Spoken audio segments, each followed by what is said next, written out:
এক কিতাবের ভিতরে লিখেছিলাম, একজন পীর সাহেব তার মুরিদরে একটা গাধা দিয়েছিল। গাধাটাকে নিয়ে এসে গরিব মানুষ এই গাধা দিয়ে ব্যবসা করতো, এক বাজারের মাল আর এক বাজারে নিত, এইভাবে ব্যবসা করতো। ব্যবসা করতে করতে একদিন হঠাৎ করে গাধাটা মরে গেল। বেচারা মহাচিন্তায় পড়ে গেল, আরে গাধা মরে গেল, আমি বাঁচবো কেমনে, আমি রুজি করবো কি দিয়া, এইটা দিয়েই তো ব্যবসা করতাম, কি করা যায়? শেষ পর্যন্ত রাস্তার ধারে মাটি খুঁজিয়া গাধাটারে কবর দিয়া সেই কবরের পাশে বসে কাঁদতেছে। দুপুর থেকে কাঁদতে কাঁদতে সন্ধ্যা হয়ে গেছে। এখন ওই দিন ছিল হাটবার, যারা বাজারে যাচ্ছে যাওয়ার সময় দেখে যে একটা কবরের পাশে বসে একটা মানুষ কাঁদবে। চিন্তা করলো এখানে তো কোনোদিন মাজার টাজার দেখি নাই, হয়তো স্বপ্নে কোনো অলিউল্লাহর মাজার আবিষ্কার হয়ে গেছে। বাজার করে যখন ফিরতেছে তখন ওই যে দেখে যে সে লোকটা তখনও বসে আছে। তখন কেউ দুইটা বাগুন, কেউ 4টা পান, কেউ 2টা সুয়ারি, কেউ একটা মাছ, কেউ 2টা টাকা, কেউ 200 চাউল এইরকম দিয়েছে। সন্ধ্যার পরে লোকটা যখন চোখ খুলেছে, কত আর কান্দা যায়, এখন বাড়ি যাই। চোখ খুলে দেখে মাশাআল্লাহ কবরের চতুর্দিকে বেগুন, তরি তরকারি, মাছ, পান, সুপারি, চাউল, টাকা পয়সা। কয় যে সুবহানাল্লাহ, হাতি বাঁচলেও লাখ টাকা, মরলেও লাখ টাকা শুনছিলাম, সে কথা যে গাধার ব্যাপারে খাটে তা তো জানতাম না। লোকটা তখন বুদ্ধি করে পরের দিন একটা শালু কাপড় কিনে, একটা লাল শালু কাপড় কবরের উপরে বিছাই দিল। এরপরে কয়েকখান ইট টিট জোগাড় করে ওর পাশে ধ্যানে বসলো। আসতে লাগলো টাকা, পড়তে লাগলো টাকা, বাস টাকা পয়সা আসতে থাকলো। এরপরে মহাপবিত্র ওরস শরীফের ডাক দিয়ে দিল।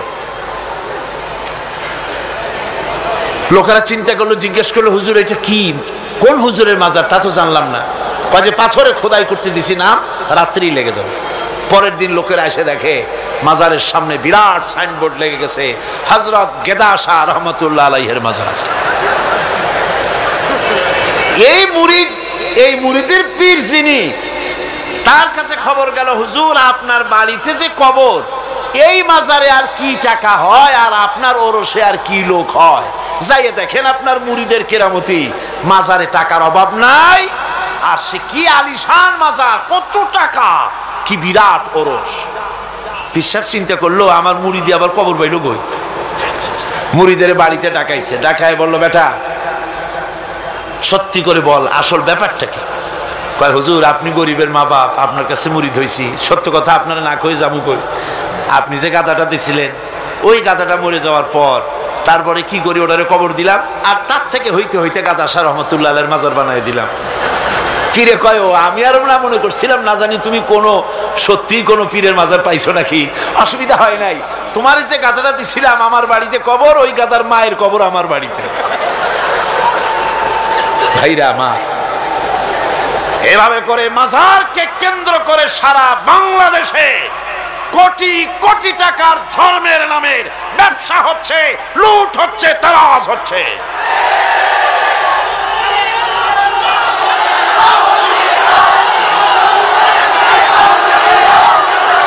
আমার বন্ধুগণ, সুতরাং মাজারে লক্ষ্য করুন, মাজারে সেজদা দেওয়া যাবে না, পীরের সেজদা দেওয়া যাবে না, মাজারে টাকা দেওয়া যাবে না, চাদর দেওয়া যাবে না, আগরবাতি দেওয়া যাবে না, পয়সা দেওয়া যাবে না, মোমবাতি দেওয়া যাবে না। দিবেন আপনারা? দিবেন? কারা কারা দিবেন না? 2 হাত উঁচু করে দেখান। আলহামদুলিল্লাহ।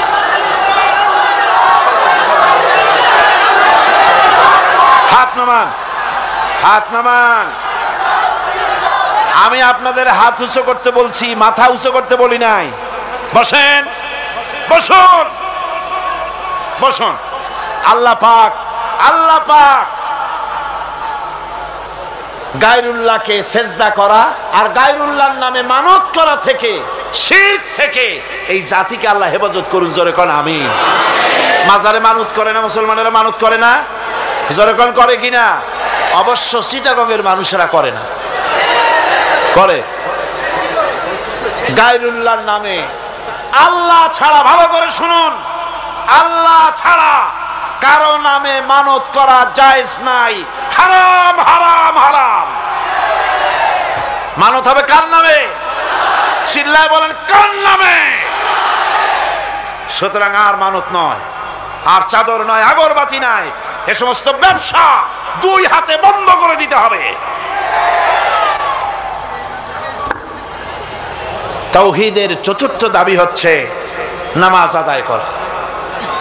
তাওহীদের চতুর্থ দাবি কি? নামাজ আদায় করা। সেজদা দিবা কারে দিবা? আল্লাহ রাব্বুল আলামিন কোরআনে কারীমের ভিতরে হযরত মুসা আলাইহিস সালামের কাছে প্রথম যে ওহী নাজিল করলেন তার মধ্যে বলে দিলেন, ইন্নানি আনাল্লাহ লা ইলাহা ইল্লা আনা ফা'বুদনি ওয়া আকিমিস সালাতা লিযিকরি। নিশ্চয়ই আমি আল্লাহ, লা ইলাহা ইল্লা আনা, আমি ছাড়া কেউ নাই। ফা'বুদনি, আমার গোলামি কর, আমার দাসত্ব কর, আমার আনুগত্য কর, আর আমার শরণার্থে নামাজ আদায় করো।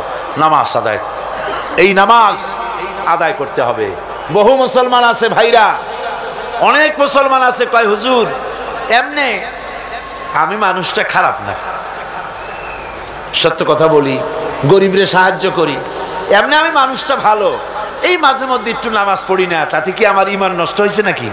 আমি বলি ভাই ঈমানই তো নাই, নষ্ট হবে কি? ঈমান তো থাকা লাগবে। লা দীনা লিমান লা সালাতা লাহু, যার কাছে নামাজ নাই তার কাছে দিন নাই, ঈমান নাই, কিচ্ছু না। যে ব্যক্তি নামাজ পড়ে না, মুসলমান বলে দাবি করার কোনো হক নাই, তার অধিকার নাই। যে ব্যক্তি নামাজ পড়ে না, তাওহীদের চতুর্থ নম্বরের দাবি নামাজ আদায় করতে হবে। বিশ্বাস করুন, যদি যে ঈমানের ব্যাখ্যা গত 3 দিন আর আজও করা হচ্ছে, কালও করা হবে, এই ঈমানের ভিত্তিতে যদি জীবন গড়া না হয়, বসনিয়া চেচনিয়া একটা হবে না। এই মুসলমানের আল্লাহর কোনো দরকার নাই। যারা শিরক আর বিদআতের মধ্যে মুবতালা হয়েছে, যারা নামাজ পড়ে না, রোজা রাখে না, এমন মুসলমানের আল্লাহর কোনো দরকার আছে? চিল্লায় কোন দরকার আছে? কোনো দরকার নেই। সুতরাং চতুর্থ নম্বরের দাবি হলো নামাজকে সঠিকভাবে আদায় করতে হবে। আল্লাহর নবী বলেছেন, যে ব্যক্তি নামাজ পড়ে না সে ব্যক্তির সঙ্গে আল্লাহ এবং রসুলের সব সম্পর্ক ছিন্ন হয়ে যায়। সমস্ত সম্পর্ক ছিন্ন হয়ে যায়, কোনো সম্পর্ক থাকে না।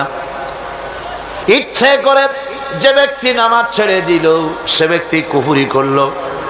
আমার ভাইরা, নামাজ 5 ওয়াক্ত সঠিকভাবে আদায় করা লাগবে। আর সেই নামাজ আন্দাজে পড়লে হবে না, নামাজ পড়তে হবে রাসূল যেমন নামাজ পড়েছিলেন। জোরে কোন সুবহানাল্লাহ। রাসূলুল্লাহ বলেছেন, সাল্লু কামা রাআইতুমুনি উসাল্লি, নামাজ পড়ো সেইভাবে যেভাবে আমাকে নামাজ পড়তে দেখছো। সুবহানাল্লাহ ওয়া বিহামদিহি। হুজুরের মতো নামাজ পড়তে হবে। নামাজে দাঁড়ায়া হায়রে কপাল, মসজিদে ঢুকতে যত দেরি, বেরোতে দেরি নেই, বাইরেতে পারলেই যেন বাসে। তারপরে ইমাম যদি আত্তাহিয়াত পড়তে একটু দেরি করে বসে, পিছন থেকে সমানে সিগন্যাল আসতে থাকে।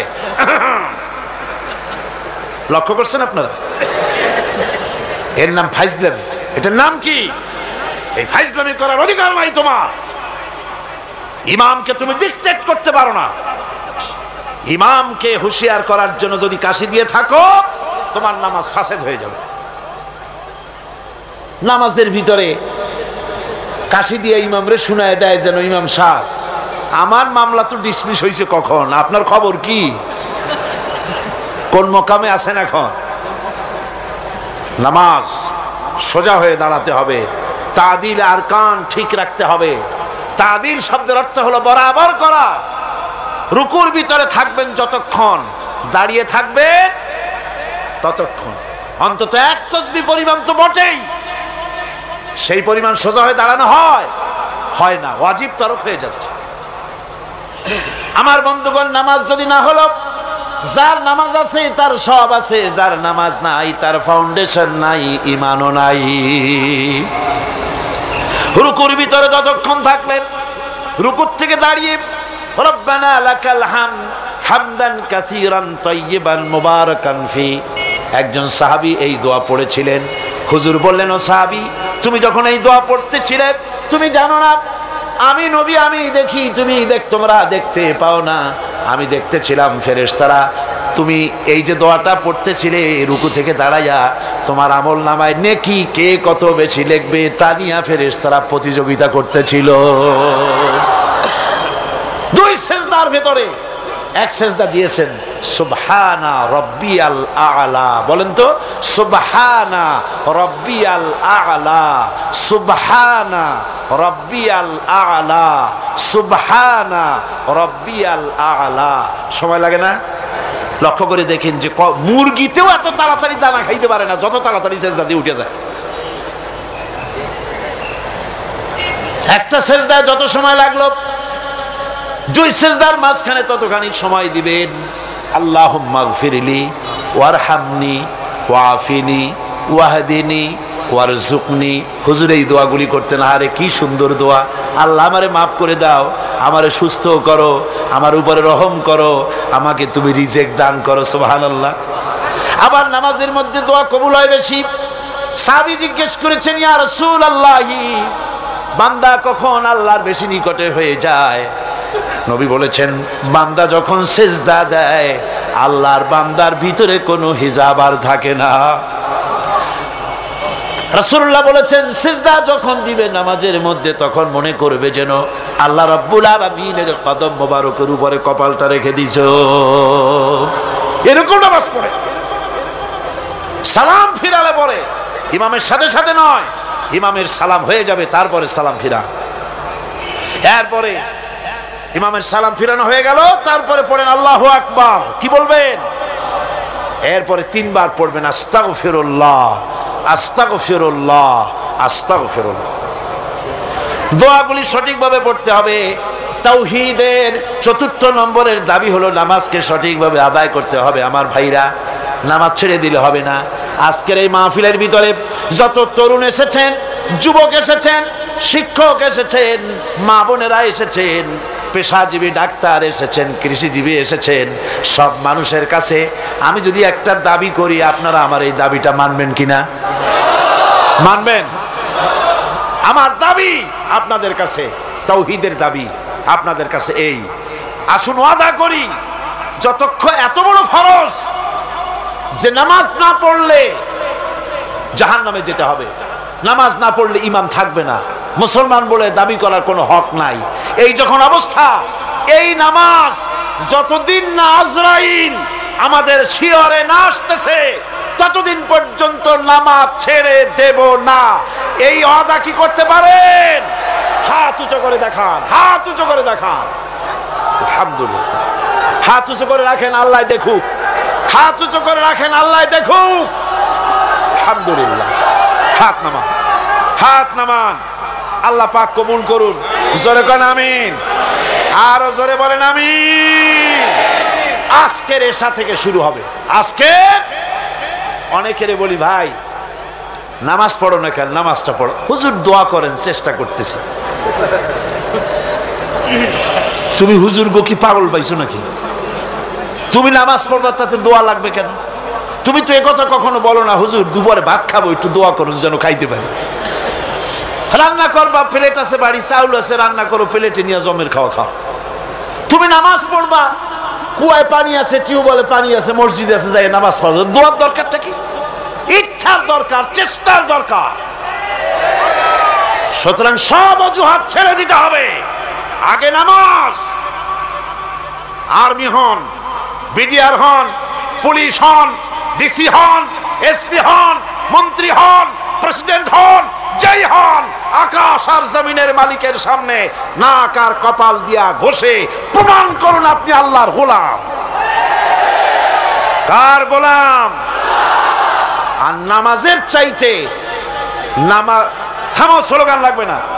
নামাজের চাইতে গোলামির উৎকৃষ্ট নমুনা আর কিচ্ছু নাই। কথা বুঝছেন? গোলামি করার জন্য নামাজের চাইতে উৎকৃষ্ট নমুনার কিচ্ছু নাই। যখন কানে হাত দিয়া, কানের কাছে হাত দিয়া হাতটা বাঁধলেন, এই তো আসামি হয়ে গেলেন, গোলাম হয়ে গেলেন। কার গোলাম? অবশ্যই পৃথিবীর কোন প্রেসিডেন্টের গোলাম নই, কোন মন্ত্রীর গোলাম নই, কোন পীরের গোলাম নই, গোলাম আমি আল্লাহ। সে আল্লাহর দরবারে দাঁড়ায় গেলেন, মাথাটা নিচু করে রুকুতে গেলেন, গোলামির চরম নমুনা দেখায় দিলেন। সেজদায় যখন চলে গেলেন, কত বড় গোলামি দেখায় দিলেন। আল্লাহ নাকটারে কপালটারে ঘষতেছি, আমি তোমার গোলাম। ফজরের আজান হয়ে গেছে, ঘুমায় থেকো না, উযু করো, আর এরপরে মসজিদে চলে যাও। ফজরের নামাজ যদি কেউ জামাতে পড়ে, হাদিস শরীফে এসেছে সারা রাত ধরে নামাজ পড়লে যে সওয়াব হতো, ওই সওয়াব ফজরের জামাতে আল্লাহ দিয়া দিবে। এত সওয়াব দিয়া মসজিদে বলা হয় হাইয়া আলাস সালাহ, হাইয়া আলাল ফালাহ, এসো নামাজের দিকে, এসো কল্যাণের দিকে। সাহেব ডাকছে, তখন বসে থাকে ঠ্যাঙের উপরে ঠ্যাং ফেলাইয়া, সিগারেট বাম হাতে ধরাইয়া টান দিয়া ফু ছাড়িয়ে দিয়ে দেখে ফু যায় কদ্দুর। কি এর নামাজ, কি এর রোজা? তুমি যদি আল্লাহরে সেজদাই না দিলা, তুমি আর গরু কোনো পার্থক্য নাই। আছে পার্থক্য? আমি কি বেশি বললাম নাকি? বেশি বলি নাই, বরং গরু তোমার থেকে ভালো। গরু আল্লাহর জিকির করে, আল্লাহর স্মরণ করে সবাই, তুমি আল্লাহর স্মরণ থেকে নাফরমান হয়ে গিয়েছো। ফজরের সময় উঠি সেজদা দিয়া প্রমাণ করো, আল্লাহ এই দিন শুরু করলাম তোমার গোলামির মাধ্যমে, কপালটা মাটিতে ঠেকায় দিয়া প্রমাণ করে দিলাম আমি তোমার গোলাম। তাওহীদের 10টা দাবি আছে, অনেকগুলি দাবি, তার মধ্যে 10টি দাবির কথা আমি আপনাদের সামনে বলবো। কয়টা দাবি? 10টা ইনশাআল্লাহ। 10টি বড় দাবি, অনেকগুলি দাবি আছে মুমিনের প্রতি। ঈমান আনছি এ কথা বললেই হলো না, এ কথা বললেই হলো না। পশ্চিম দিকে সেজদা দিতে দিতে কপালে দাগ ফেললেই হলো না, তাওহীদ বুঝতে হবে, আর ঈমানের দাবি, তাওহীদের দাবি পরিপূর্ণ করতে হবে। সেটা কি? সে দাবি হচ্ছে মুমিন ব্যক্তির নিকট তাওহীদের যে মূল দাবি, সেটা হলো আল্লাহর মর্জিকে গুরুত্ব দিতে হবে সবচাইতে বেশি, আর মহব্বত করতে হবে আল্লাহকে সবচাইতে। এটা হলো তাওহীদের দাবি। সবচাইতে ভালোবাসতে হবে কাকে? আল্লাহ পাক কোরআনে কারীমের মধ্যে বলেন, ওয়া মিনান নাসি মান ইয়াত্তাখিযু মিন দুনিল্লাহি আনদাদান ইউহিব্বুনাহুম কাহুব্বিল্লাহ। মানুষের ভিতরে এরকম অনেক মানুষ আছে, আল্লাহরে যেভাবে ভালোবাসা উচিত সেভাবে ভালোবাসে না, বরং এত সব কিছু জানার পরে, আল্লাহর এত অবদান পাওয়ার পরে আল্লাহর পরিবর্তে মানুষকে বেশি ভালোবাসে, আল্লাহকে ভালো যতটা বাসা উচিত এরকম বাসে না। সুতরাং মুমিনের প্রথম দাবি হলো, তাওহীদের প্রথম দাবি হচ্ছে আল্লাহর যা করতে হবে আল্লাহকে খুশি করার জন্য। কারে খুশি করার জন্য? যা করব কারে খুশি করার জন্য? আল্লাহকে খুশি করার জন্য। আল্লাহর কথা অনুযায়ী, নবীর কথা অনুযায়ী কাজটি করতে হবে আল্লাহকে খুশি করার জন্য। আর ভালোবাসতে হবে সবচাইতে বেশি, জীবনের চাইতে বেশি কাকে? আল্লাহকে। আল্লাহ সুবহানাহু ওয়া তাআলা, তাকে ভালোবাসতে হবে। এটা হলো আপনার তাওহীদের প্রথম দাবি। তাওহীদের দ্বিতীয় দাবি, আল্লাহ রাব্বুল আলামিনের দরবারে কৃতজ্ঞতা স্বীকার করতে হবে, তার কৃতজ্ঞতা স্বীকারকারী বান্দায় পরিণত হয়ে যেতে হবে। আল্লাহ পাক বলেছেন, ওয়াশকুরু লিল্লাহি ইন কুনতুম ইয়্যাহু তা'বুদুন। প্রকৃতপক্ষে তোমরা যদি আল্লাহর বান্দাই হয়ে থাকো, তাহলে কৃতজ্ঞতা স্বীকার করবে আল্লাহর, একমাত্র তারই প্রশংসা করবে, তার কাছেই শুকরগুজারি করবে। এই শুকরটা যদি বেশি করো তাহলে আল্লাহ খুশি হবেন। আল্লাহ বলছেন, লা ইন শাকারতুম লাযীদান্নাকুম ওয়া লা ইন কাফারতুম ইন্না আযাবি লাশাদীদ। আমার শুকর যদি আদায় করো বেশি করে, তাহলে আমার শুকর আদায় করলে নিয়ামত আমি বাড়ায় দেব। আর যদি না শুকর হও, কৃতজ্ঞ যদি হও, শুকরিয়া আদায় না করো, তাহলে মস্ত বড় শাস্তি আমি তোমাদের জন্য রেখে দিয়েছি। মানুষের অভ্যাস হলো যখন সুদিন আসে আল্লাহরে ভুলে যায়, আর যখন বিপদ আসে তখন আল্লাহর কথা খুব মনে পড়ে। কথা ঠিক কিনা? আল্লাহকে খুশি করার জন্য, আল্লাহর কথা অনুযায়ী, নবীর কথা অনুযায়ী কাজটি করতে হবে আল্লাহকে খুশি করার জন্য। আর ভালোবাসতে হবে সবচাইতে বেশি, জীবনের চাইতে বেশি কাকে? আল্লাহকে। আল্লাহ সুবহানাহু ওয়া তাআলা, তাকে ভালোবাসতে হবে। এটা হলো আপনার তাওহীদের প্রথম দাবি। তাওহীদের দ্বিতীয় দাবি, আল্লাহ রাব্বুল আলামিনের দরবারে কৃতজ্ঞতা স্বীকার করতে হবে, তার কৃতজ্ঞতা স্বীকারকারী বান্দায় পরিণত হয়ে যেতে হবে। আল্লাহ পাক বলেছেন, ওয়াশকুরু লিল্লাহি ইন কুনতুম ইয়্যাহু তা'বুদুন। প্রকৃতপক্ষে তোমরা যদি আল্লাহর বান্দাই হয়ে থাকো তাহলে কৃতজ্ঞতা স্বীকার করবে আল্লাহর, একমাত্র তারই প্রশংসা করবে, তার কাছেই শুকরগুজারি করবে।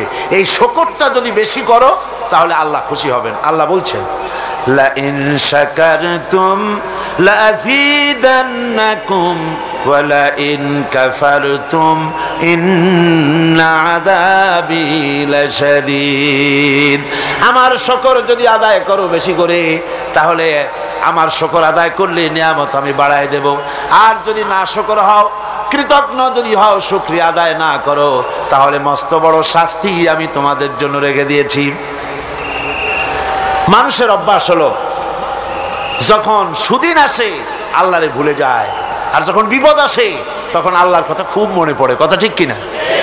কোরআনে কারীম বলছে, ওয়াইদা আনআমনা আলাল ইনসানি আ'রাদা ওয়া নাআ বিজানিবিহি ওয়াইদা মাসসাহুশ শাররু ফাযু দুআইন আরিদ। আল্লাহ রাব্বুল আলামিন বলেন, যখন আমি বান্দাকে নিয়ামত দেই, নিয়ামত পেলে পরে তখন সে পিঠ প্রদর্শন করে আমারে বুড়ো আঙ্গুল দেখায়, আর যখন বিপদ আসে তখন লম্বা চৌড়া দোয়া শুরু করে যায়। দেখেন না, যখন তুফান হয়, ঝড় হয়, টর্নেডো হয়, গর্কি হয়, প্রচন্ড ঝড় এসেছে, এই ঝড়ের মোকাবেলায় কাঁদতে থাকে, আল্লাহ আমারে বাঁচাও, রক্ষা করো। আল্লাহ যদি দয়া করে মেহেরবানি করে ঘরটারে বাঁচায় দিল, তারপরে সকালবেলা কয় যে আমার বাবা বড় বুদ্ধিমান ছিলেন, পাকা শাল কাঠের খুঁটি দিছিলেন আর তাল গাছের চৌকাঠ দিছিলেন, নইলে কি ঘর টিকতো, যে ধাক্কা লাগছিল। আল্লাহ কয় দেখো বাঁচাইলাম আমি, কানলো আমার কাছে, আর এখন প্রশংসা করে তাল গাছের আর ওর বাপের। বিপদে পড়লে আল্লাহর কথা খুব মনে ওঠে, আর বিপদ যখন যায় আর মনে থাকে না। এক বেচারা তুফানের মধ্যে পড়ছিল, নদীর ঢেউ, প্রচন্ড ঢেউ, বলতেছে আল্লাহ কোন রকম রহম করে আমার একটু খাল পর্যন্ত নিয়ে দাও, তারপর আমি যাইতে পারবো না। বিপদ যখন আসে সে সময় আল্লাহর কথা খুব মনে পড়ে বান্দার, আর বিপদ যখন চলে যায় তখন আল্লাহকে বেমালুম মানুষেরা ভুলে যায়। এই জন্য তাওহীদের দাবি হচ্ছে মানুষ যেন শুকরগুজারকারী, কৃতজ্ঞতা স্বীকারকারী বান্দায় পরিণত হয়ে যাবে, সব জায়গায় শুকর করবে আল্লাহর। পানি খাবে, পানি পান করে বলবে আলহামদুলিল্লাহ, খানা খাবে বলবে আলহামদুলিল্লাহ, কোন একটা ভালো কাজ দেখবে বলবে আলহামদুলিল্লাহ। সমস্ত প্রশংসা হবে আল্লাহ রাব্বুল আলামিনের। কার হবে? আল্লাহ পাকের শুকরিয়া আদায় করতে হবে সমস্ত ব্যাপারই, শুকরিয়া কৃতজ্ঞতা আল্লাহ। গাছের ফল খুবই মিষ্টি, আম খেলেন, আমটা খুব মিষ্টি লেগেছে, প্রশংসা এমন হবে না যে আম, এই গাছটা বড্ড ভালো, খুব মিষ্টি আম দেয়, বরং প্রশংসা হবে এই গাছের আমটা যিনি মিষ্টি করলেন সেই আল্লাহ পাকের। কথা বুঝে আসছে? ডাক্তারে ওষুধ দিল, রোগ ভালো হয়ে গেল, প্রশংসা ডাক্তারের হবে না, প্রশংসা হবে ওই ডাক্তারকে সঠিক ডায়াগনোসিস করার তৌফিক যিনি দিয়েছেন, যিনি ওষুধটাকে রোগ মাপ করার জন্য কাজে লাগাই দিলেন, প্রশংসা হবে সেই আল্লাহ রাব্বুল আলামিনের। সব সময় সমস্ত ব্যাপারে প্রশংসা, একমাত্র প্রশংসা কার? আল্লাহ। মানুষেরা বোঝে না, মানুষেরা তাই কৃতজ্ঞতা স্বীকার করতে জানে না, আল্লাহর শুকরিয়া আদায় করে না। আল্লাহ পাক বলেন আমার যত নিয়ামত দিয়েছি নিয়ামতগুলি খাও আর শুকরিয়া আদায় করো। কিভাবে?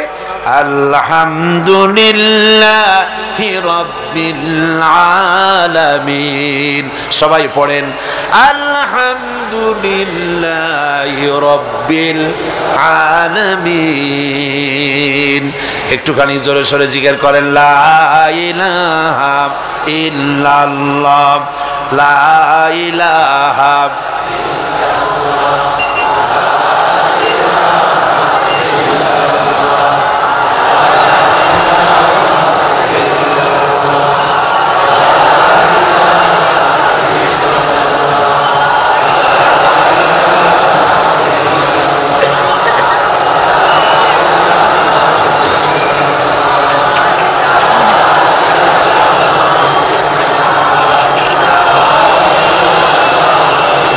লা ইলাহা ইল্লাল্লাহু মুহাম্মাদুর রাসূলুল্লাহ।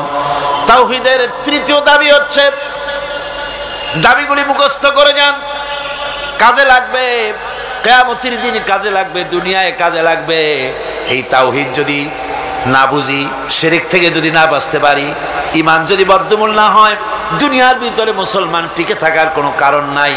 আল্লাহ সেই সব নামধারী মুসলমানদের কেন সাহায্য করবে যারা নামাজ পড়বে, সেজদা দেবে আল্লাহরে, আর সাহায্য চাইবে কোনো কবরের কাছে গিয়া, কোনো খাজার কাছে গিয়া সেজদা দিবে যেখানে সেখানে। 3 নম্বরে তাওহীদের দাবি হচ্ছে কেবলমাত্র আল্লাহ পাককে সেজদা করবে, আর কাউকে সেজদা করা যাবে না। সেজদা হবে কার জন্য? চিল্লা কোন কার জন্য? আল্লাহ রাব্বুল আলামিন বলে দিয়েছেন, চন্দ্রকে সেজদা দিও না, সূর্যকে সেজদা দিও না, কাউকে সেজদা দিবা না। সেজদা দিবা কেবলমাত্র আমি আল্লাহরে, মাথাটা আমার সামনে নত করে দাও। আমি সেদিন বলেছিলাম, বোধহয় মনে আছে, আমাদের শরীরটাই আল্লাহ বানাইছেন সেজদা দেওয়ার কায়দা করে, যাতে করে সেজদাটা দেওয়া যায়। দেখেন হাতটার কোনায় এই কেনুর ভিতরে যদি জোড়া না হইতো তাহলে সেজদার সময় হাতটা ভাঁজ হইতো না, ঠিক কিনা? বোঝেন কথা? কেনুতে যদি কবজা না হতো, এটা কি হাত হইতো না লাঠি? লাঠি হয়ে যেত। হাতের আঙ্গুলগুলোর ভিতরে যদি কবজা না হতো, হাতটা একটা কাটা চামচে পরিণত হয়ে যেত, ঠিক কিনা? কোমরে যদি কবজা না থাকতো, আপনি একেবারে বাঁশের মতো খাড়া হয়ে থাকতেন। হাঁটুতে যদি কবজা না থাকতো, রুকু দিতে পারতেন না, সেজদা দিতে পারতেন না। প্রমাণ হয় মানুষকে যেভাবে আল্লাহ বানাইছেন তাতে বোঝাই যায় উদ্দেশ্যই হলো মানুষ যেন আল্লাহরে সেজদা করে। হাত দিয়া, নাক দিয়া, কপাল দিয়া, হাঁটু দিয়ে এভাবে করে সেজদা মানুষ ছাড়া আর কেউ দিতে পারে না। এই সেজদা অনেক মানুষ আছে পীরের সেজদা দেয়, মাজারে গিয়া সেজদা দেয়, জোরে বলেন নাউজুবিল্লাহ। হারাম, কাফের হয়ে যাবে। কি হয়ে যাবে? কাফের হয়ে যাবে। সেজদা দেওয়া যাবে না। মাজারে চাদর থাকে, চাদরের মধ্যে মাথাটা ঢুকায় দেয় খাদেমেরা, তারপরে মাথাটা নিয়ে ওর উপরে গসতে থাকে। হায়রে কপাল, নাউজুবিল্লাহি মিন যালিক। আর মাজারের তো অভাব নাই। হায়রে মাজার, ওরে মাজার। রাস্তার ধারে ধারে যত মাজার দেখলাম এ পর্যন্ত আমার এই ছোট্ট জীবনে, রাস্তার ধারে ছাড়া মাজার খুব কম দেখছি। সব রাস্তার ধারে। এয়ারপোর্টে মাজার নাই, রেল স্টেশনে মাজার নাই, স্টিমার স্টেশনে মাজার নাই, লঞ্চ স্টেশনে মাজার নাই, সব বাস ট্রাক চলে যে সব রাস্তায়। সেদিন দেখলাম মাগুরা আর ঝিনাইদার মাঝখানে কোনোদিন মাজার ছিল না, হঠাৎ এক মাজার গজাইছে, বিরাট সাইনবোর্ড, তাতে লেখা ড্রাইভার ভাইরা মাজার বহুত গরম। তার মানে বাস থামাইয়া পয়সা দিয়ে মাজারে ঠান্ডা করে যাও। আশ্চর্য কথা। আর ঠিক ড্রাইভাররা যাওয়ার সময় ওখান থেকে গাড়ি আসতে চালায়। তাহলে আল্লাহর ওলি সম্পর্কে ধারণা কি? যিনি এতই খারাপ মানুষ, যাত্রী বোঝাই বাস উল্টায় দেবে। কি আশ্চর্য কথা। আবার মাজারে মশারি টানায় দেয়। আজীব তামাশা। তাহলে তোমার পীর সাহেব সম্পর্কে তোমার ধারণা এত খারাপ যে লোকটার দুনিয়াও মশায় খাইতো, কবরেও মশায় খাবে মশারি টানা। যে ব্যক্তি মশারি টানাই দিল কবরে, হয়তো খুঁজে দেখা যাবে তার বাপের মশায় খায়, তার মায়ের মশায় খায়। আমার বন্ধুগণ, বাংলাদেশে এমন অনেক মাজার আছে যেই মাজারে শুধু মাজার, মুদ্দার বলতে কোনো জিনিস নাই। স্বপ্নে দেখা মাজার, স্বপ্নে পাইছে মাজার। তারপরে শোনেন শোনেন শোনেন আগে, ভেড়ামারা কুষ্টিয়া জেলা, সেখানে আছে হযরত ঘোড়া শাহ রহমতুল্লাহ আলাইহির মাজার। আবার রাজশাহীতে আছে বিড়াল শাহ রহমতুল্লাহ আলাইহির মাজার। ঘোড়া ভেড়া সব রহমতুল্লাহ আলাইহি হয়ে যাচ্ছে। পরের সময় তুমি যেন আল্লাহর গোলামি ভুলে না যাও, এজন্য জোহরের নামাজ দুপুর বেলায় আরেকবার সেজদা দিয়া প্রমাণ করো, আল্লাহ আমি ভুলি নাই, আমি তোমার গোলাম। আসরে আরেকবার, দিন যখন শেষ হয়ে যায় মাগরিবের সময় দিন শেষে আরেকবার স্মরণ করিয়ে দিচ্ছি নিজেকে, আল্লাহ আমি তোমার গোলামি ভুলি নাই, আমি তোমার গোলাম। মাথাটা আবার ঘষলাম। রাতে যখন বিছানায় শুতে যাও, ঈশার নামাজের সময় আবার মাথাটা সেজদা দাও, গোলামির নমুনা দেখায় দাও, আল্লাহ এবার শুতে যেতেছি, তোমারে সেজদা দিয়া তারপরে শুতে গেলাম। আমি সবসময় তোমার গোলাম। কার গোলাম? চিল্লা এখন, কার গোলাম? সুতরাং ছাত্র ভাইরা, মা বোনেরা, ছেলেরা, ভাইয়েরা, যুবকরা, তরুণেরা, পেশাজীবী, কৃষিজীবী, সাংবাদিক যারা আসছে, সকলের প্রতি দাবি, এই যে ওয়াদা করেছেন, হাত উঁচু করছেন, দেখছে কে? সাক্ষী কে? আজ এশা থেকে আমল করবেন। মনে করবেন আজ না, এই কাল পরশু থেকে শুরু করব। কাল পরশু আপনি বাঁচবেন কোন পাগলে বলছে? কোন প্রমাণ আছে তার? কোন প্রমাণ আছে? নাই। সুতরাং 5 ওয়াক্ত নামাজকে সঠিকভাবে আদায় করতে হবে। এটাই হলো, এটা কি? তাওহীদের 4th নম্বরের দাবি। 5ম নম্বরের দাবি হলো আল্লাহর হুকুম পালনকারী বান্দায় পরিণত হতে হবে। আল্লাহ যা হুকুম করেছেন তা সব মেনে নিতে হবে। ফাইলাহুকুম ইলাহু ওয়াহিদুন ফালাহু আসলিমু ওয়া বাশশিরিল মুখবিতিন। অতএব তোমাদের আল্লাহ রাব্বুল আলামিনের সামনে, এক আল্লাহর সামনে আনুগত্যের মস্তক অবনত করে দাও। আর আনুগত্যকারীদের জন্যই রয়েছে আল্লাহর সুসংবাদ। তাদের জন্য খুশখবরি আছে জান্নাতের, যারা নাকি আনুগত্য করে, যারা মাথা নত করে আল্লাহর দরবারে, তাদের জন্যই শুভ সংবাদ আছে। তাওহীদের 6ষ্ঠ দাবি। তাওহীদের 6 নম্বরের দাবি হলো আল্লাহ কি ভয় করতে হবে। কারে ভয় করা লাগবে? ভয় করবেন কারে? ইয়া আইয়ুহাল্লাযীনা আমানুত্তাকুল্লাহা হাক্কা তুকাতিহি ওয়া লা তামুতুন্না ইল্লা ওয়া আনতুম মুসলিমুন। ইয়া আইয়ুহাল্লাযীনা আমানু, হে বিশ্বাসীরা, ভয় করো আমি আল্লাহকে। ভয় করার মতো যেমনটি ভয় করা উচিত তেমনটি ভয় করো। দিনের বেলা ভয় করবেন, রাত্রে বুঝি করবেন না নাকি? কি গান? দিনে যে আল্লাহ দেখে, রাত্রে বুঝি দেখে না? অফিসে দেখে না? সব জায়গায় দেখে, সব জায়গায় দেখে। আপনি যদি ঘুষ খান, আল্লাহ টের পায় না? কোন টের পান কিনা? এসে বলছে, স্যার এই যে চাইছিলেন টাকাটা নেন, আমার কাজটা একটু করে দিয়ে। রোজার দিন ওই টাকা কি হাতে নেওয়া যায়? আশ্চর্য কথা, আপনি তো টাকা চাইছিলেন। চাইছি তাই কি হয়েছে? রোজা রেখে ওই সব টাকা হাতে নেওয়া যায় নাকি? করবো কি? টেবিলের ড্রয়ারে থুয়ে যাবে। টেবিলের ড্রয়ারে টাকা থুইয়া তারপরে লোকটা বলতেছে, স্যার আপনি যা করলেন আমার একটা গল্প মনে পড়ে গেল, যদি কিছু মনে না করেন। কয় বলো কি গল্প? কয় যে একটা লোক খুব বেশি পাকা ফজলি আম দিয়া, দুধ দিয়া ভাত মাখাইয়া খাচ্ছিল। তারপরে ছেলেকে ডেকে বলছে, এই বল্টু চামচ নিয়ে। কয় বাবা হাত দিয়ে তো ভাত খাচ্ছিলে, আবার চামচ কেন? কয় তুই তার বুঝবি কি, আমটা এত বেশি পাকা যে দুধ দিয়ে যখন মাখাইছি একেবারে আমাশা রুগীর বিষ্ঠার মতো লাগে, সেই জন্য হাত দিয়া খেতে ঘৃণা করে বলে চামচ দিয়ে খাইতে চাইছি। রোজার দিন ওই টাকা কি হাতে নেওয়া যায়? সুতরাং ড্রয়ারের মধ্যে ধুয়ে যাবে। তাহলে বোঝা গেল লোকটা আল্লাহরে ভয় করে না। রোজা রাখে ঠিক, নামাজ পড়ে ঠিক, আল্লাহরে ভয়। আল্লাহর ভয় যদি অন্তঃকরণে থাকে, ঘুষ খেতে পারে না। জোরে বলেন পারে? জোরে বলেন পারে? পারে না। যে ঘুষ খাও, গরিব মানুষেরা ঘুষ দেয় কাজ আদায় করার জন্য, কিন্তু টাকায় বরকত হয় না। বেতন পায় 5,000 টাকা, কিন্তু বাড়িতে রঙিন টেলিভিশন, ডিশ অ্যান্টিনা, ঠেলা কথা, পোলাও কোরমার অভাব নাই, বড় বড় পাঙ্গাস হুজুরের বাড়ি হাজির, তারপরে খাসির চর্বি, জব্বের খাওয়া খায়। বেতন 5,000, মাসে ইনকাম করে লাখখানেক টাকা, কিন্তু বরকত নাই। কিরকম বরকত নাই? ঘরে আসছে, সারাদিন খাটাখাটনি করে এসে দেখে মেয়ে একটা গড়াগড়ি করতেছে। কি হয়েছে তোর? আমার পেটে ব্যথা। আর একটা দাঁড়ায় রয়েছে, তোর হয়েছে কি? আমার জেনে ধরছে। বউ মাথা ধরে বসে আছে, তোমার কি? আমার মাথা যায় ছিড়িয়া বেদনার চোটে। ছেলে একটা দাঁড়ায় লাফায়, তোর কি হয়েছে? কয় আমি মরবো।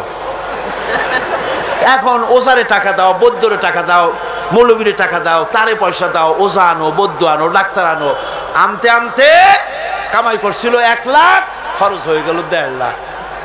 হারামে বরকত নাই। হারামে বরকত আছে? বরকত নাই। দেখেন না, কুত্তার বাচ্চা হয় কয়টা বছরে? হ্যাঁ,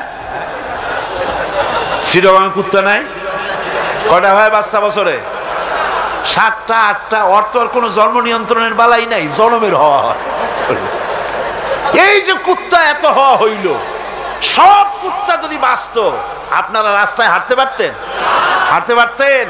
কুত্তার জ্বালায় হাঁটতে পারতেন না। যেহেতু ওটা হারাম, জন্মের হওয়া হইল, অত কোনো বরকত নাই। আর গরু হলো হালাল। গাবি বাছুর দেয় কয়টা? কয়টা? মাত্র 1টা বছরে। আর তারপরে মুসলমানেরা কুয়াতুল মুসলিমিন, জন্মের খাওয়া খায় এই গরু। এরপরে গরুর অভাব আছে?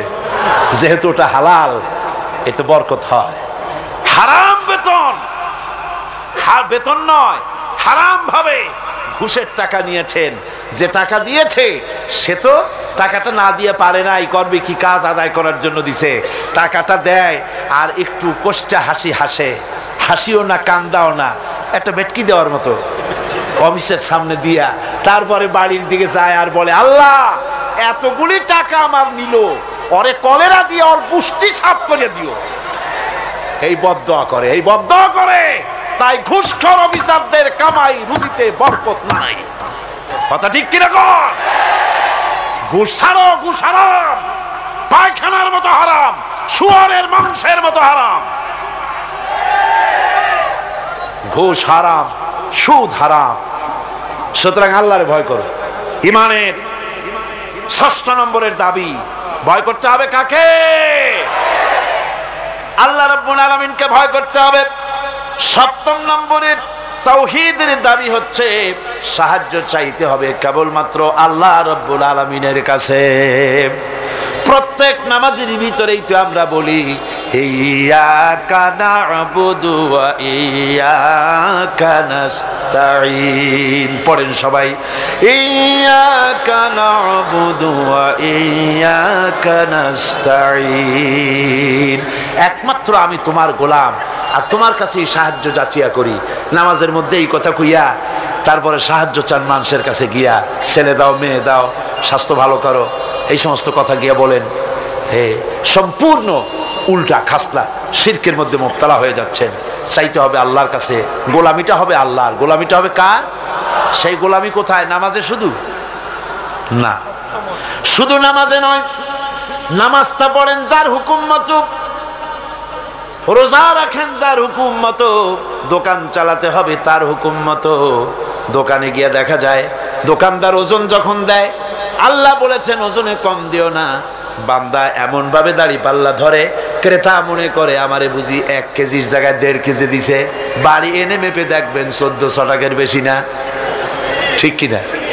মাপে কম, পরিমাণে কম। তাহলে তো গোলামি হলো না। জমিনের আইল ঠেলে জনমের ঠেলা। একদিকে নামাজ পড়ে, আল্লাহরে বলে ইয়্যাকা না'বুদু, তোমার গোলামি করি।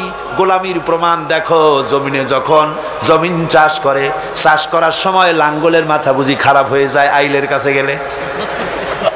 আইল ঠেলিয়া একেবারে কাম শেষ। আমার ছাত্র জীবনে একবার স্টিমারে যাচ্ছিলাম কোন এক জায়গায়, বিছানা রাইখা একজন লোককে বললাম, ভাই আমার বিছানাটা দেখেন, আমি উজু করে আসি।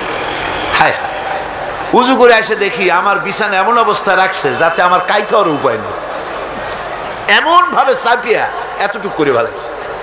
বললাম, হাসি মুখে বললাম, ভাই আপনার এই আচরণে প্রমাণ হলো মাত্র 6-7 ঘন্টার জার্নিতে বা 12 ঘন্টার জার্নিতে আপনার আমার বিছানার আইল যখন ঠিক রাখতে পারেন নাই, আপনার জমিনের কাছে যার জমিন আছে সে আইলও আপনি ঠিক রাখতে পারছেন বলে মনে হয় না। রাসূলুল্লাহ বলেছেন, লানাল্লাহ মান গায়্যারা মানারা, যে ব্যক্তি জমিনের আইল টেরা বাঁকা করে তার উপরে আল্লাহর লানত, আল্লাহর অভিসম্পদ। আল্লাহর কাছে বললেন, আল্লাহ ইয়্যাকা না'বুদু, তোমার গোলামি করি। এই গোলামির প্রমাণ দিতে হবে বাজারে দিতে হবে, হাটে দিতে হবে, দোকানে দিতে হবে, অফিসে দিতে হবে, আদালতে দিতে হবে, কলে দিতে হবে, কারখানায় দিতে হবে, সেক্রেটারিয়েটে দিতে হবে, বঙ্গভবনে দিতে হবে, কলেজে দিতে হবে, বিশ্ববিদ্যালয়ে দিতে হবে, রান্নাঘর থেকে শুরু করে বঙ্গভবন পর্যন্ত সব জায়গায় গোলামি হবে কার? চিল্লায় বলেন কার গোলামি? আল্লাহর গোলামি। এরপরে 9 নম্বরে তাওহীদের দাবি, সেটা হচ্ছে এই আনুগত্য, আল্লাহর আইনের আনুগত্য করা লাগবে। আমার বন্ধুগণ, আনুগত্য করতে হবে কার বলেন? আল্লাহ পাকের আনুগত্য করতে হবে, আর হেদায়েত চাইতে হবে। 8 নম্বর, 7 নম্বর বলেছিলাম আমি সাহায্য, 8 নম্বরে হলো হেদায়েত। হেদায়েত চাইতে হবে কার কাছে? কার কাছে? আল্লাহ শিখাই দিচ্ছেন। প্রত্যেক নামাজের ভিতরে আমরা বলি ইহদিনাস সিরাতাল মুস্তাকিম। পড়েন সবাই, ইহদিনাস সিরাতাল মুস্তাকিম। হায় আল্লাহ, হেদায়েতের একটা রাস্তা চাই, কিচ্ছু চাই না। ভিক্ষার মতো নামাজের মধ্যে বলতেছি, আল্লাহ কিচ্ছু চাই না, একটা সরল রাস্তা চাই, সোজা রাস্তা চাই। কিরকম রাস্তা? সিরাতাল্লাযীনা আন'আমতা আলাইহিম গায়রিল মাগদুবি আলাইহিম ওয়ালাদ-দাল্লিন। এমন রাস্তা চাই যেই রাস্তায় চললে নিয়ামত পাওয়া যায়। অভিশপ্তদের রাস্তা, পথভ্রষ্টদের রাস্তা চাই না। নিয়ামত প্রাপ্ত হচ্ছে নবীন, সিদ্দিকিন, শুহাদা, সালিহিন, ওই রাস্তা চাই। হেদায়েতের রাস্তা চাইতে হবে আল্লাহর কাছে। নামাজের ভিতরে আমরা যে হেদায়েতের রাস্তা চাইলাম আল্লাহর কাছে, আল্লাহ রাব্বুল আলামিন এই আমাদের এই চাওয়ার জবাবে আল্লাহ পাক বলেন, আমার কাছে রাস্তা চেয়েছো, এরই জবাবে 30 পারা কোরআন শরীফ দিলাম, এটাই হেদায়েতের পথ। আর জবাব দিলেন আল্লাহ, সূরা ফাতিহার জবাব সূরা ইয়াসিনের মধ্যে আল্লাহ দিয়ে দিয়েছেন। সূরা ফাতিহায় আমরা বললাম ইহদিনাস সিরাতাল মুস্তাকিম, আয় আল্লাহ সোজা রাস্তাটা দেখাও। সূরা ইয়াসিনে গিয়ে আল্লাহ জবাব দিয়ে দিলেন, ও বান্দা তুমি আমার কাছে সোজা রাস্তা চেয়েছো, শোনো, ওয়া আনি'বুদুনি হাযা সিরাতুম মুস্তাকিম। আমার গোলামি কর, আমার দাসত্ব কর, হাযা সিরাতুম মুস্তাকিম। এটাই হলো সহজ সরল রয়্যাল রোড, যার শুরু হলো দুনিয়া থেকে, শেষ হলো জান্নাতুল ফেরদাউসে গিয়া। জোরে বলেন সুবহানাল্লাহ। সুতরাং হেদায়েত চাইতে হবে কার কাছে? আল্লাহর কাছে। আল্লাহর কাছে হেদায়েত চাইলাম, আল্লাহ কোরআন দিলেন আর নবী দিয়া দিলেন। নবীর কাছ থেকে হেদায়েতের নমুনাটা নিতে হবে। একজন বদবী, একজন গ্রাম্য লোক রাসূলের কাছে এসে প্রশ্ন করেছিলেন, হুজুর আমি গ্রাম্য মানুষ, সব সময় আপনার খেদমতে আসতে পারি না, আমি গরিব মানুষ, হুজুর আমাকে আপনি বলে দেন তাওহীদ কারে বলে, রিসালাত কারে বলে, আখিরাত কারে বলে, ঈমান কারে বলে। হুজুর সব তারে ব্যাখ্যা করে শোনায় দিলেন। লোকটা যাওয়ার সময় বললেন, ইয়া রাসূলুল্লাহ, আল্লাহর নামে কসম করে বলি, ঈমান, রিসালাত, আখিরাত, ইহসান, তাওহীদ ইত্যাদির যে ব্যাখ্যা আপনি দান করলেন, এর থেকে আমি এক চুলও বাড়াবো না, এক চুলও আমি কমাবো না। এই বলে লোকটা যখন বিদায় হতে লাগলো, আল্লাহর নবী উপস্থিত সাহাবীদের বললেন, সাহাবীরা, এই দুনিয়ায় বেঁচে থাকা অবস্থায় যদি কোনো বেহেশতি মানুষ দেখে চোখ শীতল করতে চাও, তাহলে এই বান্দার দিকে তাকায় দেখো, সে আল্লাহর জান্নাতি। কারণ সে বলেছে, রাসূল ইসলামের যে ব্যাখ্যা আপনি দিয়েছেন, এর থেকে এক চুল বাড়াবো না, এক চুল কমাবো না। এর নাম ঈমান। এর নাম কি? সিল্লাকনের নাম কি? আজ মুসলমানের কপাল পুড়ছে। কেন মুসলমানদের কপাল পুড়েছে? রাসূলুল্লাহর কাছে থেকে ঈমান, ইসলাম, তাওহীদের ব্যাখ্যা নিতে চায় না। খাজা বাবাই কি কয়, হুজুর কেবলা কি কয়, কোন দেশ থেকে কোন হুজুর কেবলা আসলো, তিনি কি ব্যাখ্যা দিলেন, সেই ব্যাখ্যা অনুযায়ী যায়। ওই ব্যাখ্যা কোরআনে বা হাদিসে আছে কিনা একটু যাচাই পর্যন্ত করে না। জোরে কর নাউযুবিল্লাহ। হ্যাঁ, কোন পীর সাহেব যদি বলেন এভাবে পাগড়ি বাঁধো, আমি যদি দেখি হাদিসে ওরকম পাগড়ি বেঁধেছেন রাসূল, অবশ্যই পীর সাহেবের কথা মানবো। কিন্তু পীর সাহেব যদি এমন পাগড়ি বাঁধার কথা বলেন যেরকম হুজুর বাঁধেন নাই, সাহাবীরা বাঁধেন নাই, সে পীর যেখান থেকে আসুক না কেন, সে পীরের কথা মানি না। বলেন ঠিক কিনা? জোরে বলেন ঠিক কিনা? পীর সাহেব আমারে জিকির শিখান, আমি যদি দেখি আমার রাসূলুল্লাহ ওই রকম জিকির করেছেন, নবীর সাহাবীরা ওই রকম জিকির করেছেন। পীর সাহেবের কথা মাথা পেতে মেনে নেব, যেহেতু তিনি আমার রাসূলের কথা বলেছেন, আমার রাসূলের সাহাবীদের মতো বলেছেন। আর যদি দেখি পীর সাহেব এমন জিকির শিখান, এমন ওজিফা শিখান, যেই জিকির যেই ওজিফা আল্লাহর রাসূল করেন নাই, সাহাবীরা করেন নাই, আল্লাহর কসম ওই পীরের ওজিফা মানি না। ঠিক কিনা কন? এর নাম হলো ঈমান। এর নাম কি? ঈমান। রাসূলুল্লাহর চাইতে ইসলামের নতুন করে ব্যাখ্যা মানি না। রাসূল যেটা দিয়েছেন এটাই আসল পথ, এটাই আসল পথ, জান্নাতে যাওয়ার পথ, আর কোন পথ না। বন্ধুগণ, 9 নম্বরে তাওহীদের 9 নম্বরের দাবি হলো আল্লাহর আইনের আনুগত্য করতে হবে। কার আইনের আনুগত্য? আল্লাহ পাক বলেন, ইত্তাবিউ মা উনজিলা ইলাইকুম মির রাব্বিকুম ওয়ালা তাত্তাবিউ মিন দুনিহি আউলিয়া। একমাত্র আমি যে আমার নাজিলকৃত তোমার রবের পক্ষ থেকে যে কিতাব নাজিল হয়েছে সেই কিতাবের অনুসরণ করো। ওয়ালা তাত্তাবিউ মিন দুনিহি আউলিয়া, আর তিনি ছাড়া অন্যরা যা কিছু দিয়েছে তার অনুসরণ করো না, মেনো না। আল্লাহর কিতাব এই কোরআনে যা আছে এটাই মানো, এই কোরআনের বাইরে যা আছে সেটাকে আইন হিসাবে মেনো না। এটা আইনের কিতাব। এটা কিসের কিতাব? জোরে বলেন, কিসের কিতাব? আইনের কিতাব। সব কথা আল্লাহ কোরআনের মধ্যে বলে দিয়েছেন, আছে না সব? আপনার কি চাই বলে, যেটা কোরআনে নাই? কোনটা বলবো? এই কোরআনের ভিতরে দর্শন আছে, ফিলসফি আছে, বোটানি আছে, জুলজি আছে, পলিটিক্যাল সায়েন্স আছে, মেডিকেল সায়েন্স আছে। এর ভিতরে আপনার খতত্ব আছে, ভূতত্ব আছে, নৃতত্ব আছে, এর মধ্যে সব আছে। মেয়ে লোকের কথা আছে, প্রতিবেশীর কথা আছে, মা বাপের কথা আছে, শ্রমিকের কথা আছে, সাদা কালা মানুষের কথা আছে। এক কথায় মানুষের জীবনে যা দরকার সব কোরআনে আছে। জোরে কোন সুবহানাল্লাহ। আছে কিনা? পিঁপড়া থেকে শুরু করে হাতি পর্যন্ত সব আছে। পিঁপড়ার নামে সূরা একটা আছে না? নাম কি? নামল। আর হাতির নামও সূরা আছে, নাম কি? ফিল। বরং পিঁপড়ার সূরাটাই বড়। আবার লোহান নামে সূরা আছে, মাকড়সার নামে সূরা আছে, মধুমক্ষিকার নামে সূরা আছে। এই পৃথিবীর অর্ধেক জনশক্তি নারী, সে মেয়ে লোকের ব্যাপারেও সূরা আছে। আছে কিনা কোন? এসব কথা আমি আগামীকাল বলবো ইনশাআল্লাহ। আল্লাহ পাক বলেন, তিবিয়ানান লিকুল্লি শাই। খুলে খুলে সব কথা কোরআন শরীফের মধ্যে আমি বলে দিয়েছি। সুতরাং মানব রচিত সব মতবাদ ছেড়ে দিয়ে মানব রচিত সব মতবাদ দুপায়ে দোলে আসতে হবে কোরআনের ছায়াতলে। কোথায় আসতে হবে? কোরআনের ছায়াতলে আসতে হবে। সব ভুলে যেতে হবে, সবকিছু অন্ধকার, আর ইসলাম হলো নূর। এই পৃথিবীতে আপনারাই আমাকে বলেন, সমাজতন্ত্র আল্লাহর তৈরি না মানুষের তৈরি? পুঁজিবাদ আল্লাহর তৈরি না মানুষের তৈরি? ধর্ম নিরপেক্ষতাবাদ আল্লাহর তৈরি না মানুষের তৈরি? কমিউনিজম আল্লাহর তৈরি না মানুষের তৈরি? জাতীয়তাবাদ আল্লাহর তৈরি না মানুষের তৈরি? আর ইসলাম কার তৈরি বলেন? এ কোরআন কার তৈরি বলেন? এই কোরআন শরীফের ভিতরে আল্লাহ রাব্বুল আলামিন গ্যারান্টি দিতেছেন, ফামান তাবিআ হুদায়া ফালা খাউফুন আলাইহিম ওয়ালা হুম ইয়াহজানুন। এই কোরআন যারা মেনে চলবে তাদের জন্য কোনো ভয় নাই, তাদের জন্য কোনো চিন্তা নাই। আলা খাউফুন আলাইহিম, ভয় নাই, চিন্তা নাই। কিসের ভয় নাই, কিসের চিন্তা নাই?